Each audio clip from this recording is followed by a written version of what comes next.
Someone told me just yesterday that people use perspectives as an excuse when they're told what's right and what's wrong. Let's look into it.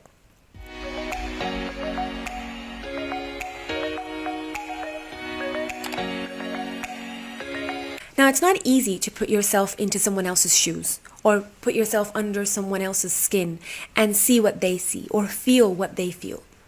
Primarily because you lack the experiences that they bring to the table.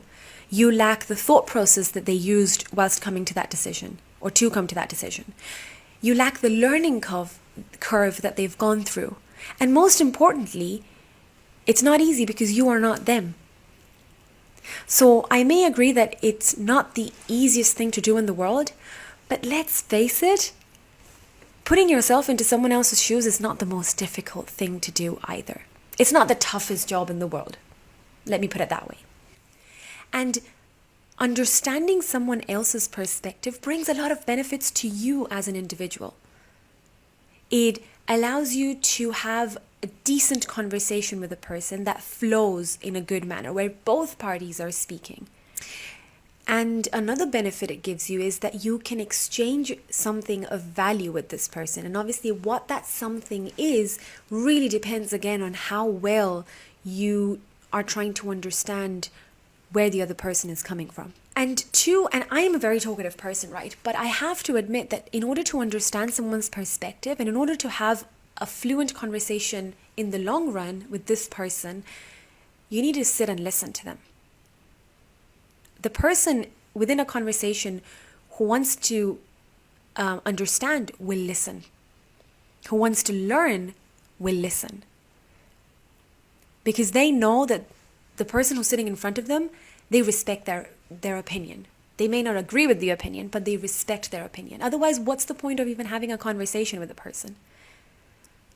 If you're not going to let them speak, if you're not going to allow them to tell you how they feel about things or how they look at things, then what's the point of sitting down with this person and even calling it a conversation? It's a monologue, right? The other person's just listening. Now, having said that, you don't have to agree with the person, okay?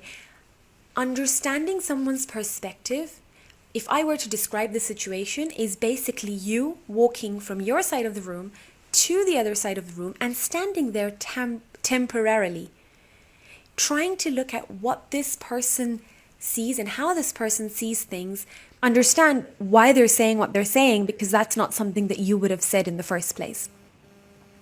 And then coming back to your side of the room, position yourself and then have your bit of the conversation. Because let's face it, it's a two-way communication, right? You will have something to say. You might have to, if you completely disagree with a person or you have really different backgrounds and really different experiences, just try and sit and listen to them. Because trust me, at the end of the day, this will help you decide whether you have something to exchange of value with this person or not at all.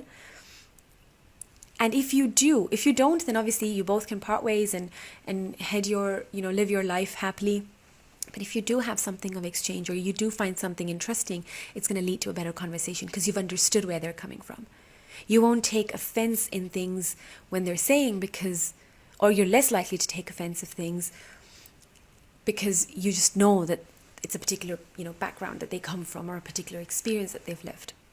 Things are less funnier for them or more funnier for them because of the certain life that they've lived in the past before meeting you. Right?